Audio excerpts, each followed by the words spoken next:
আসসালামু আলাইকুম। দক্ষিণ কোরিয়া থেকে আমি শিহাব। কি অবস্থা সবার? বাংলাদেশে তো আজকে ঈদ, গতকালকে আমাদের কোরিয়াতে ঈদ হয়েছে। কিন্তু ঈদ হইলেই কি আর না হইলেই কি, আমরা তো এখন অ্যাবোর্ড প্রবাসী হয়ে গেছি। তো ঈদের পর দিন কাজ করতে আসলাম। এই যে এইখানে আমি কাজ করি। তো এটা হচ্ছে ক্যারাভান পার্ক, মানে এটা হচ্ছে পার্ক। আর এইখানে ইউরোপ স্টাইলে এখানে থাকে ট্যুরিস্টরা। এই এই পাশে হচ্ছে বিচ। তো বিচের পারে মানুষ এখানে ট্যুর দিতে আসলে তো এইখানে তারা স্টে করে। এইখানে 5টা, নিচে এইখানে 4টা, ওইখানে 3টা, আর উপর আছে 4টা। তো এগুলো হচ্ছে নর্মাল। এখানে পার নাইট বাংলাদেশি প্রায় 20,000 টাকার মতো যায়। আর উপরেরগুলো এক্সপেন্সিভ, বাংলাদেশি প্রায় 50,000 পার নাইটের জন্য। তো এখানে আমি কাজ করি, আজকে এক্সপ্লোর করব। আমি যেগুলো কাজ করি বলতে এখানে দেখাশোনা করি কোনটা ঠিক আছে, কোনো কিছু প্রবলেম, অথবা মাঝে মাঝে রুম টুম গুছাইতে হয়। আবার মানে এটা পুরোটাই দেখতে হয়। মালিক থাকে, ওই যে মালিকের বাসা ওইটা, এখানে মালিকের মা, মালিকের বাবা, ওনারা 3জন থাকে। আর এটা হচ্ছে আমাদের অফিস, এই যে এটা। আর সামনে এগুলা রুম, তারপরে খেলাধুলার বাচ্চারা যারা আসে, বাচ্চারা ফ্যামিলির সাথে তারা খেলাধুলা করে। আর এটা নিয়ারলি পাহাড়ের সাইডে, একদম রুরাল এরিয়া।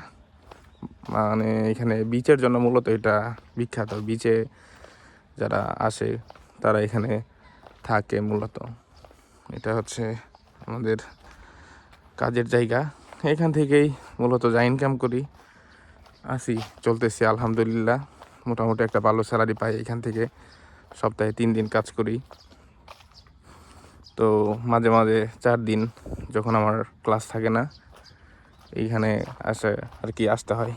তো মালিকটা অনেক ভালো আছে মোটামুটি। কোরিয়ানরা তো জানেনি, ভালো মন্দ মিলাই। এই যে এটা পাহাড়, এইগুলো কুয়াশা, আজকে বৃষ্টি, ওয়েদার খারাপ।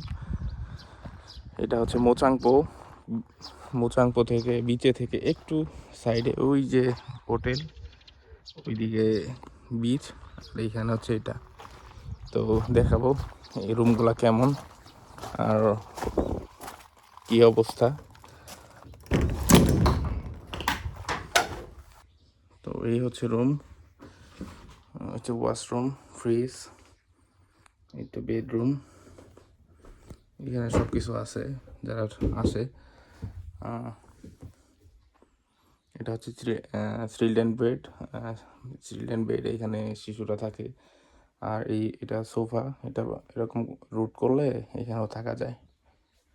এটা বেড 2 জনের, ফ্যামিলি নিয়ে 3-4 জন এসে থাকা যায়। আর হচ্ছে এই সাইডে হচ্ছে কিচেন, সব কিছু আছে।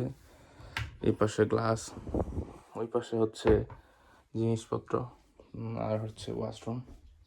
আর এখানে বসে আড্ডা দেয় যারা আসে। তো এরকমই আর কি, এগুলো মাঝে মাঝে দেখতে হয়।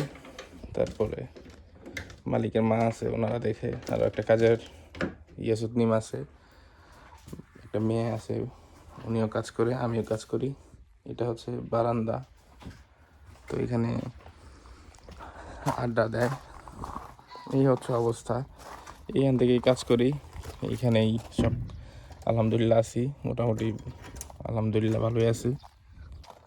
হ্যাঁ, তারপরও চলতে হয়, কাজ করতে হয়, ভার্সিটিতে ক্লাস করতে হয়, সব মিলায় কোরিয়ান লাইফ এইভাবেই চলতেছে। সপ্তাহে 3 দিন, সপ্তাহে 3 দিন কাজ, 4 দিন ক্লাস। আবার মাঝে মাঝে অনেক প্যারা থাকে। স্টুডেন্ট লাইফ তো বুঝেনি, বাইরে পড়াশোনা করতে আসলে অনেক প্যারা নিতে হবে। যারা আসবেন, এটা মাস্ট, আপনাকে নিতেই হবে। কাজ করতে হবে, পড়াশোনা করতে হবে, নিজের খাওয়ার দাওয়ার, রান্না বাড়া, নিজের দরকারি, নিজের মানে নিজের জন্য নিজের সব আপনার দিতে হবে একদমই। এই হচ্ছে অবস্থা। ঘুমটুম তো একটা বাজে অবস্থার মধ্যে যাইতেছে। যেখানে বাংলাদেশে 10 ঘন্টা ঘুমাইতাম, এখানে 5 ঘন্টা হাফ হয়ে গেছে, মাঝে মাঝে 6 ঘন্টা। তো এই হচ্ছে অবস্থা। তো সবাই ভালো থাকবেন, আমার জন্য দোয়া করবেন। আল্লাহ হাফেজ।